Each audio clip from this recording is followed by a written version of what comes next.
안녕하세요. 먹고 읽고 투자하라입니다. 오늘은 읽는 이야기를 해보려고 하는데요.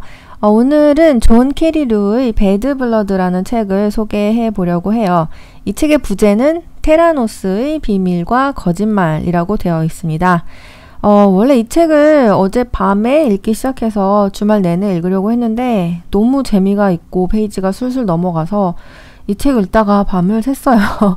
책을 읽다가 밤을 샌 게 얼마만인지 모르겠고 진짜 너무너무 재밌고 한번 읽기 시작하니까 몰입력이 장난이 아니라서 정말 끝까지 읽지 않고는 책을 덮을 수가 없더라고요. 이렇게 페이지가 훅훅 넘어가는 페이지 터너를 읽고 싶으신 분들은 정말 추천하는 책입니다. 너무 재밌었어요. 테라노스라는 기업은 실리콘밸리의 의료 스타트업이었는데요. 이 회사에 대한 책입니다. 그러니까 이 작가 존 캐리루라는 사람은 월스트리트 저널의 기자예요. 그러니까 이 기자가 실리콘밸리의 의료 스타트업이었던 테라노스의 진실을 파헤친 책이죠. 50명이 넘는 전 직원들을 인터뷰했다고 하고요. 그래서 그런지 정말 사실관계가 촘촘하고 묘사가 진짜 같습니다. 이거 진짜 사원들이 이렇게 증언을 했구나라는 것이 느껴지는 그런 실감나는 책이었어요. 이 책의 중심이 되는 인물은 역시 테라노스의 CEO인 엘리자베스 홈즈라는 인물이고요. 이 사람은 스탠포드 대학을 2학기 정도 생명공학을 공부하다가 2학기 정도 다니다가 중퇴를 했어요. 그때 제 기억에 한 2010년 그쯤에 아이비리그를 가서 졸업을 안 하고 이제 중퇴를 한 다음에 창업을 하는 게 굉장히 어떤 쿨하고 힙한 천재의 증거 뭐 이런 식으로 받아들여졌던 시기가 있었거든요. 그래서 이 엘리자베스 홈즈도 졸업을 하지 않고 좀만 다니다가 얼른 중퇴를 하고 이 테라노스라는 회사를 창업을 했습니다. 그리고 이 엘리자베스가 개발했다고 주장했던 기술은 혈액검사 기술인데요. 혈액검사 우리가 뭐 건강검진 이런 거 할 때 팔에다가 바늘 쑥 넣어가지고 정맥에서 피 엄청 많이 뽑잖아요. 그거 되게 힘들잖아요. 근데 그렇게 할 필요가 없고 손가락을 바늘로 찔러가지고 피를 한 방울만 뽑으면 된다는 거였어요. 그러니까 바늘 공포증 같은 거 가진 환자들에게는 굉장히 좋겠죠. 그리고 또 환자들이 자주 병원에 가서 이렇게 피를 엄청 많이 뽑지 않아도 자택에서 간단하게 피 검사를 할 수 있는 기술이었기 때문에 많은 사람들이 이 기술에 정말 기대를 하고 있었습니다. 그런데 알고 보니 기술이 굉장히 허접하고 엘리자베스는 거짓말을 하면서 많은 계약을 이루어냈고 사실 뒤에서는 정말로 뭐라고 할까 허접하고 있어서는 안 되는 비윤리적인 일들이 일어나고 있었다. 이런 것을 소개한 그런 책이에요. 제가 오늘 이 책에 대해서 이야기해보고 싶은 거는 한 4가지 정도 있는데 첫 번째로 저는 이 회사의 문화에 대해서 좀 이야기를 해보고 싶어요. 저도 많은 회사를 다녔고 커리어가 지금 10년 이상 되기 때문에 어떤 회사가 좋은 회사고 어떤 회사가 나쁜 회사인가 이런 거에 대한 대충 감은 이제 잡혔거든요. 근데 이 책을 읽으면 읽을수록 이 회사의 문화가 정말로 유해했구나 이런 생각이 드는 거예요. 예를 들어서 엘리자베스가 얼마나 독단으로 모든 걸 결정하고 처리했는지, 그리고 회사 부서 내 정보 공유를 차단하고, 그러니까 사원들끼리 막 정보 공유를 하거나 친하게 지내면서 막 이런저런 이야기를 하는 걸 차단함으로 인해서 자신이 모든 걸 장악하려고 했고, 또 자기 마음에 안 들면 그냥 수시로 사람을 해고하기도 해요. 정말 이 회사가 놀라운 것 중에 하나가 진짜로 많은 사람들을 해고했다는 것. 책을 읽기 시작하면 처음부터 끝까지 이 사람을 채용했다. 그리고 잘랐다. 그리고 잘랐다. 그리고 잘랐다의 연속이에요. 저는 이 책을 읽으면서 테라노스의 기술적인 문제점이라든지 뒤에서 얼마나 비윤리적인 일이 일어나고 있었나 뭐 이런 이야기도 재밌었지만 우리 같은 평범한 사회인들이 절대로 이래서는 안 되는 그런 어떤 회사상을 제시해 준 것 같아서 진짜 흥미진진하고 우리가 반면 교사로 꼭 삼아야 하는 그런 회사였구나라는 생각이 들었어요. 제가 일본에 살 때 사람들이 이직을 자주 하지 마라 이런 얘기를 많이 해요. 왜냐하면 일본은 평생 직장의 나라고 이직을 굉장히 악으로 보는 경향이 있어요. 옛날 얘기긴 한데 요새는 좀 많이 인식이 바뀌어가고 있긴 한데요. 옛날에는 뭐랄까 돌 위에도 3년이라는 격언이 있어요. 일본에. 그러니까 뭘 하든 3년을 일단 버티라라는 말이거든요. 저는 근데 이 말이 진짜 말도 안 되는 말이라고 생각했어요. 회사 문화가 엄청나게 유독 그러니까 톡식 유독해서 사람을 이렇게 아프게 한다면 3년이 뭐예요. 그냥 무조건 빨리 빠져나와야 한다고 생각을 하거든요.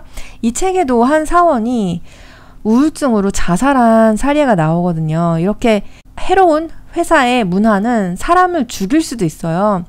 제 경험에도 특히 사람들이 막 우울증 걸려서 휴직하고 우울증 걸려서 퇴사하고 우울증 걸려서 갑자기 회사 안 나오고 직원들이 자꾸 그만두고 또 새로운 사람들도 채워지고 그 새로운 사람들이 또 우울증 걸려서 그만두고 그리고 그 와중에 아부하는 사람만 승진하고 이런 걸 저도 목격한 적이 있었거든요.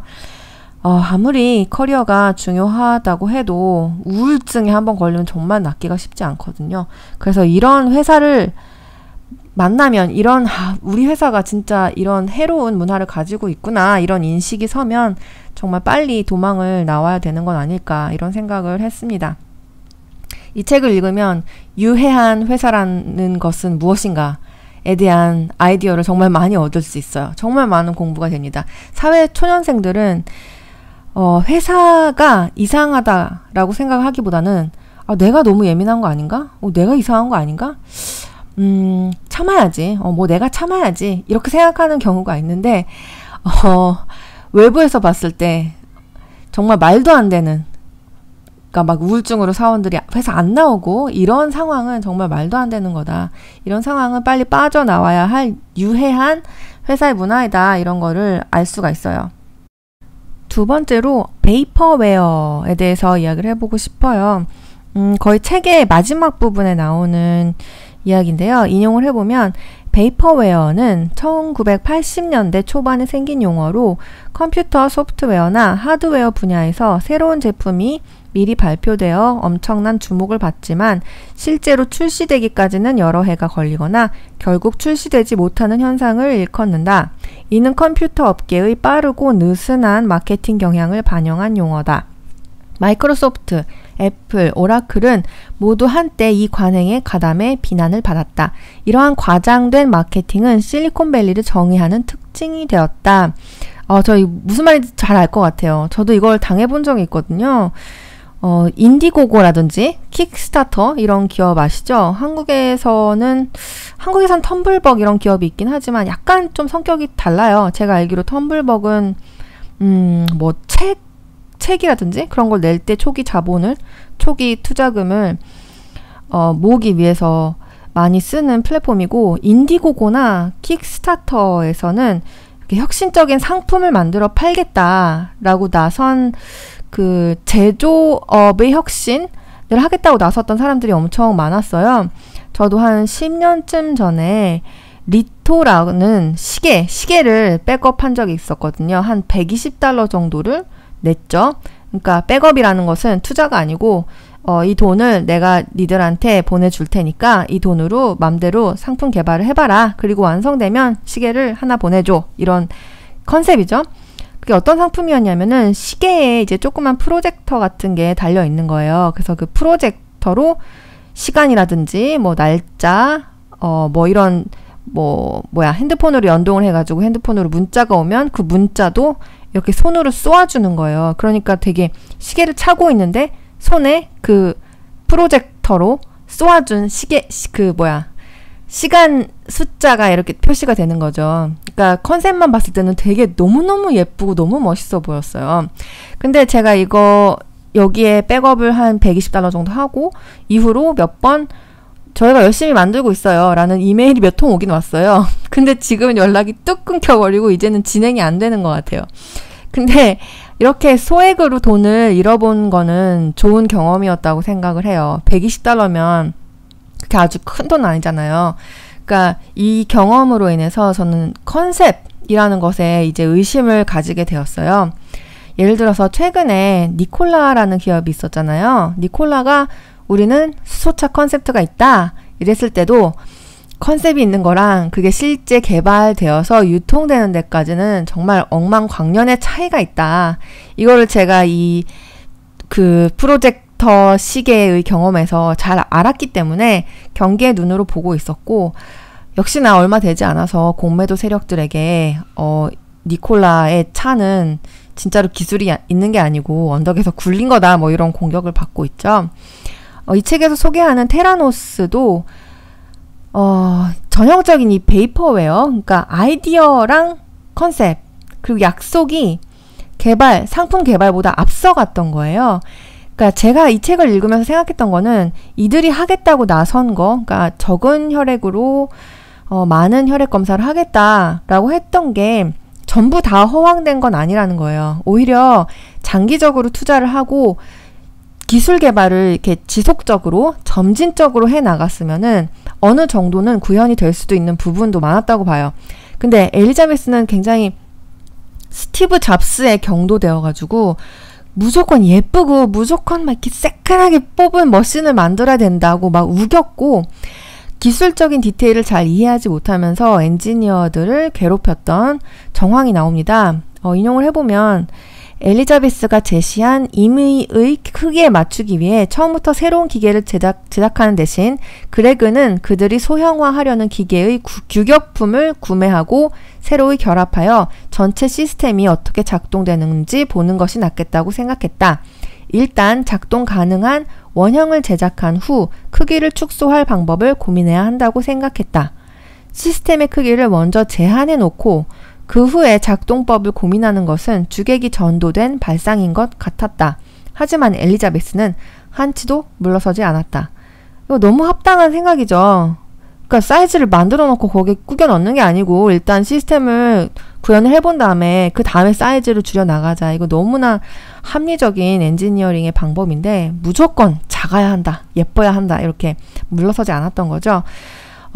이렇게 상품이 다 만들어지지도 않았는데 이제 엘리자베스는 점점 세이프웨이라든지 월그린 같은 대기업과 계약을 하면서 투자를 성사시켜 나가요. 읽는 사람으로서는 굉장히 불안하죠.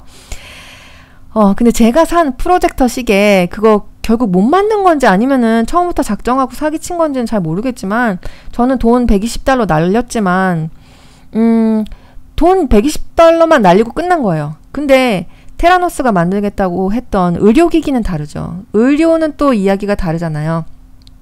테라노스가 보냈던 틀린 혈액검사 결과 때문에 환자들은 굉장히 불안감에 시달려야 됐어요. 왜냐하면 혈액검사를 해봤더니 갑자기 내가 막 암이래. 막 나의 갑상선 수치가 막 미쳤대. 죽을지도 모른대. 이러면 얼마나 불안해요. 그래서 추가적인 테스트를 받아야 했던 사람들도 많았고 이런 추가적인 테스트라든지 추가적인 치료 때문에 뭐 여행을 포기한 사람 이런 사람들도 많았죠. 이렇게 사람의 건강을 가지고 노는 문제였기 때문에 훨씬 더 심각할 수밖에 없었던 거예요. 제 생각에 이게 의료기기가 아니고 그냥 뭐 게임기, 스마트폰 이런 걸로 사기친 거면 이렇게까지 센세이셔널한 스캔들이 되지는 않았을 거라고 봐요. 그런 걸로 사기친 케이스는 훨씬 더 많았을 거예요. 이게 더 큰 문제가 된 거는 이게 의료기기였기 때문이다 라고 생각을 합니다. 세 번째로 초기 스타트업 투자에 대해서 좀 이야기를 해보고 싶어요. 제가 이 책을 읽으면서 우리 같은 개인 투자자들이 초기 스타트업에 어떻게 투자해야 할지 좀 좋은 방향성을 제시해주는 책이다 이런 생각을 했어요. 테라노스에 투자한 것들은 정말 굴지의 부호들이었죠. 초기 투자자들도 원래 돈이 많았던 사람들이었어요. 그러니까 뭐 테라노스에 조금 돈 넣어서 잃는다고 해서 뭐 큰일이 나는 사람들이 아니었거든요.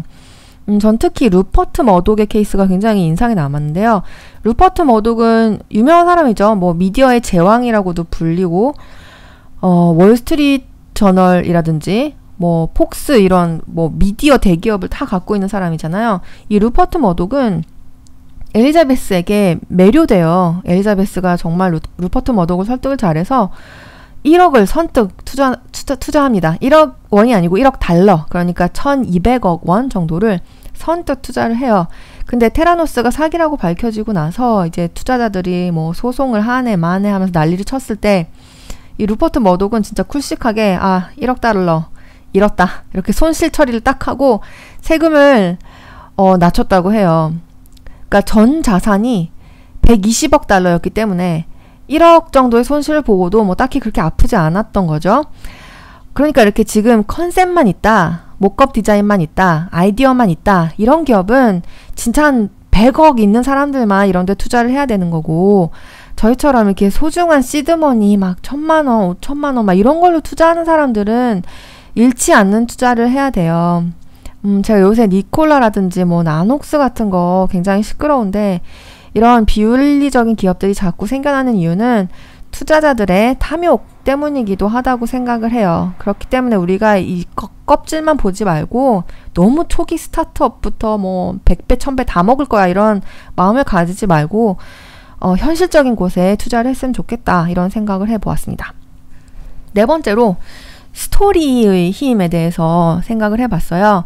우리가 이렇게 책을 읽으면 아니 이렇게 그냥 말만 하고 기술을 한 번도 보여주지 않은 기업을 왜 믿어? 이거 너무 사기인 게 뻔한데 뭐 이렇게 생각할 수 있는데, 왜 내놓으라 하는 투자자들 그리고 뭐 정치인들 이런 사람들이 엘리자베스에게 매혹되었는지 잘 생각을 해봐야 돼요.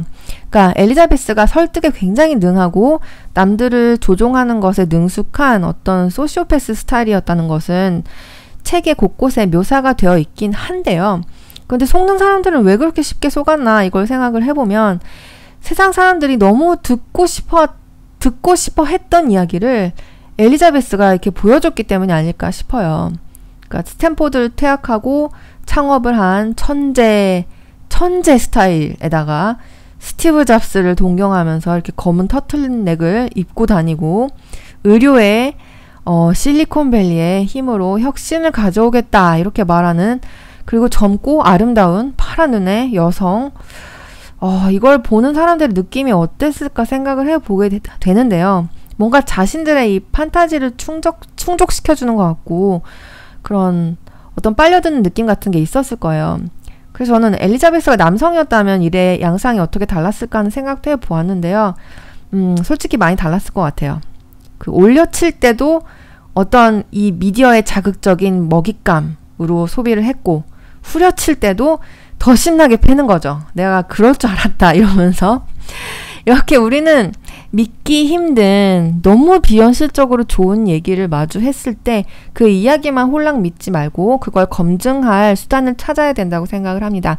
투자를 한다면 데이터를 잘 살펴본다거나 재무제표를 읽는다거나 뭐 매출이 얼마 나오는지 잘 본다거나, 그리고 기술에 대해서도 깔끔한 디자인만 보고 와 대단해, 혁신이다 이러지 말고 좀 더 기술적인 면에 대해서 파헤쳐 보거나 비판론에도 귀를 잘 기울인다거나 하는 것이 답이 될 수 있겠죠. 사실 이 책에는 초반부터 제정신인 사람들도 엄청 많이 나와요. 속은 사람들도 많이 나오지만 멀쩡한 사람들도 진짜 많이 나오거든요. 엘리자베스의 경영 방식이 이상하다, 그러니까 세이다가 작동한 거죠. 그래서 퇴사를 하고 그리고 또 맞서보기도 하고 그러다가 테라노스의 고소 협박에 굴복한 사람들이 진짜 많이 나와요. 그러니까 이렇게 우리들 자신의 윤리적인 정신, 윤리정신 그런 것도 있어야겠죠. 그런 게 있고 그걸 상황에 맞춰서 이리저리 구부리지 않아야 아닌 건 아니다. 투자자들 앞에서 이거 데모를 하는데 이거 뻥을 치고 있네. 이건 아니지. 난 퇴사한다. 이런 식으로 자신의 윤리관을 관철시키는 것, 이것도 도움이 되지 않을까요? 지금까지 오늘은 이렇게 정말 재밌는 책 존 캐리루의 배드 블러드에 대해서 이야기를 해보았습니다. 전 이 책을 읽느라 지금 밤을 새가지고 잠을 못 자가지고 이제 좀 자야 될 것 같아요. 여러분들도 좋은 주말 되시길 바랍니다. 그럼 다음 시간에 만나요. 안녕.